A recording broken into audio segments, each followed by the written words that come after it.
ఈ మిలిటరీ శాటిలైట్లను బట్టి మనం చూసుకోవాలి.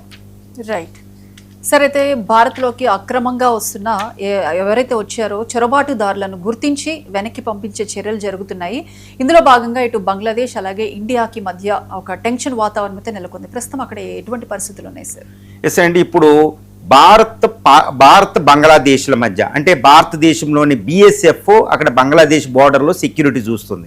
అదేవిధంగా బంగ్లాదేశ్ BGB ఇది బోర్డర్ గార్డ్స్ ఆఫ్ బంగ్లాదేశ్ వీళ్ళ మధ్యన 57వ సమావేశం ఒకటి జరగబోతుంది. అది ఏమంటారంటే DGMO director general of military operations అని 2 దేశాలకు ఉంటారు. ఈ 2 దేశాల మధ్య సంబంధాలు ఒక సమావేశం 57వ సమావేశం జరగబోతుంది. ఈ సమావేశం జరిగేటప్పుడు చాలా తీవ్రమైన టెన్షన్ అనేది ఒకటి ఇప్పుడు బంగ్లాదేశ్ బౌండరీలో మనకు కనిపిస్తుంది అనమాట.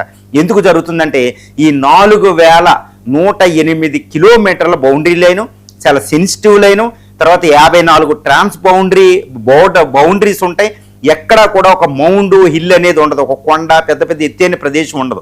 ఆ బౌండరీ గుర్తించడం చాలా చాలా కష్టం, చాలా కష్టమే. ఎంత కష్టం అంటే అటు పీపుల్ని విడదీయడం అనేది మానవ మాతృడికి సాధ్యం కాదు. ఎందుకంటే అంత కల్చరల్ రిలేషన్స్ ఉన్నదాన్ని అటు బ్రిటిష్ కుట్రపూరితంగా విడదీసింది. ఇప్పుడు ఇక్కడ మనం ఫెన్సింగ్ వేసాం, ఇంకా 800 కిలోమీటర్ల బౌండరీకి మనం ఫెన్సింగ్ వేయలేదు. అక్కడ వేయడం కూడా సాధ్యం కాదు 200 కిలోమీటర్లు. కాబట్టి అక్కడ ఇటు పాములు వీటిని పెట్టి కాపలా కాస్తున్నాం. అంతటి సంక్లిష్టమైన బౌండరీ సుందర్బన్స్, ఇటు బ్రహ్మపుత్ర, ఇటు Ganga Brahmaputra delta, world's largest delta ప్రాంతం అండి. అక్కడ బౌండరీని సెక్యూరిటీ అంత ఈజీ కాదు.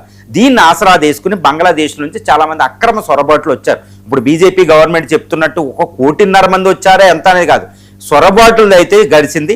ఇప్పుడు ఎందుకు టెన్షన్, భారత బౌండరీ మధ్యన ఎందుకు టెన్షన్? యుద్ధ వాతావరణం లాంటి పరిస్థితి, అక్కడ యుద్ధం రాకపోవచ్చు కానీ యుద్ధ వాతావరణం, కొన్ని స్కిర్మిషెస్, కొన్ని గొడవలు కాల్పులు జరిగే అవకాశాలు కూడా అక్కడ మనం కొట్టిపారేయలే. ఎందుకంటే భారతదేశం ఫెన్సింగ్ వేస్తుంటే బంగ్లాదేశ్ BGB అబ్జెక్ట్ చేస్తుంది, ఇది మా ఏరియా అనుకుంటూ. తర్వాత అక్రమ సొరబాటుల్ని భారతదేశం ఏం చేస్తుందంటే ముఖ్యంగా వెస్ట్ బెంగాల్లోని సువేందు అధికారి, తర్వాత అస్సాంలోని ఈ యొక్క బిశ్వాస్ శర్మ గవర్నమెంట్లు ఏంటంటే అక్రమ సొరబాటుల్ని ముఖ్యంగా రోహింగ్యాల్ని ఐడెంటిఫై చేసి డిటెక్ట్ చేసి డిటైన్ చేసి డిపోర్ట్ చేస్తున్నారు. 3D అనే ఒక పాలసీ పెట్టుకున్నారు వాళ్ళు. ఏంటంటే డిటెక్ట్, డిటైన్ అండ్ డిపోర్ట్ అంటే పుష్ ఇన్ అనమాట. వీళ్ళు ఎవరైతే వచ్చారో వాళ్ళు BSFకి అప్పచెప్పి వాళ్ళని బంగ్లాదేశ్ బౌండరీ దాటించి లోపలికి పంపించేస్తున్నారు, థ్రోన్ అవుట్ అనమాట, పుష్ ఇన్. ఇదే విధంగా ఇప్పుడు గుజరాత్ గవర్నమెంట్ కూడా అక్కడ అక్రమ సొరబాట్లను బయటికి తీస్తున్నారు. ఇప్పుడు BJP పాలిత గవర్నమెంట్లు అన్నీ కూడా, రాష్ట్రాలు అన్నీ కూడా ఈ అక్రమ సొరబాట్లని డిటెక్ట్ చేసి వాళ్ళని పుష్యం చేస్తున్నారన్నమాట. ఇందుకే ఇప్పుడు బంగ్లాదేశ్ తీవ్రంగా అబ్జెక్ట్ చేస్తుంది. 8,000 మందిని ఇప్పుడు దాకా పంపినట్టు మనకు తెలుస్తుంది. చాలా మంది అక్రమ సొరబాట్లు వాళ్ళంతటికి వాళ్లే భయపడేసి ఆధార్ కార్డులు ఇవి లేక వాళ్ళు వెళ్ళిపోతున్నారు బౌండరీ దాటి అనేది మనకు అర్థమవుతుంది. కానీ ఇప్పుడు ఇదే బంగ్లాదేశ్ ప్రభుత్వంతో తీవ్రమైన టెన్షన్. బంగ్లా ఏం చెప్తుందంటే మీరు ఎవరైనా మా అక్రమ సొరబాట్లు వస్తే అది అంతర్జాతీయ చట్టాలకు అనుకూలంగా మాకు అప్పచెప్పండి, మేము మా వాళ్ళు అని చెప్తే మేము తీసుకెళ్తామని బంగ్లాదేశ్ చెప్తుంది. But it is not possible, అంత టైం మాకైతే ఓపిక లేదు, ఎలా వచ్చారో అలా వెళ్ళండి అంటూ ఈ సువేందు అధికారి బిశ్వాస్ శర్మ హెచ్చరించడం. ఇది ఒక గందరగోళమైన పరిస్థితి. ఇప్పుడు తారిక్ రెహమాన్ కూడా బంగ్లా న్యూలీ ఎలక్టెడ్ BNP అధినేత తారిక్ రెహమాన్ ఇండియా విజిట్ చేయాలి, కానీ ఆయన చైనా విజిట్కి వెళ్తున్నాడు. అంటే బంగ్లాదేశ్కి ఇండియాకి సంబంధాలు మళ్ళీ దెబ్బతిన్నాయి. ఒక దెబ్బతినకపోయినా ఒక గందరగోళమైన పరిస్థితి నెలకొంది. అంటే ఒక మహమ్మద్ యూనస్ ఉన్నప్పుడు ఉన్నంత పరిస్థితి ఇక్కడ లేదు.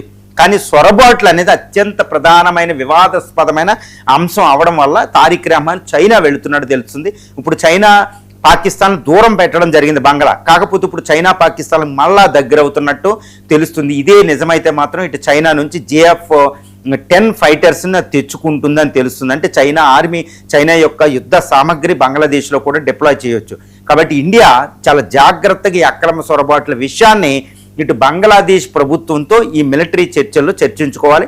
తర్వాత ఇప్పుడు ఇండియా కూడా BSF ఏం చెప్తుందంటే BSF BJP మధ్యలో జరిగే ఈ 57వ సమావేశంలో సొరబాట్లను గుర్తించిన వాళ్ళని ఎలా మనం సమన్వయం చేసుకోవాలనేది అక్కడ చర్చించడం జరుగుతుంది. కానీ ఈ గందరగోళాన్ని నివారించాలంటే భారత ప్రభుత్వం ఒకటి చేయాలండి. అదేంటంటే ఇటు అస్సాం ఇటు వెస్ట్ బెంగాల్ గవర్నమెంట్లు బంగ్లాదేశ్ విషయాల మీద మాట్లాడకూడదు. దాన్ని హోమ్ మినిస్టర్ అమిత్ షా లేకపోతే హెచ్ జయశంకర్ గారి ఆధ్వర్యంలోనే అవి మాట్లాడాలి, కానీ స్టేట్ గవర్నమెంట్లు ఇన్వాల్వ్ అవ్వకపోతే బంగ్లాదేశ్ చప్పమంతాలను మనం గాడిలో పెట్టి అక్రమ సొరబాట్లే ముఖ్యంగా రోహింగ్యాలను పంపిస్తూనే పాక్ చైనాల్ని బంగ్లాదేశ్కి దగ్గర అవ్వకుండా మనం చూడాలి. ఇది చాలా విపత్కర పరిస్థితి. బంగ్లాదేశ్ పాక్ చైనాలు ఒకటవ్వడం మనకి ప్రమాదం.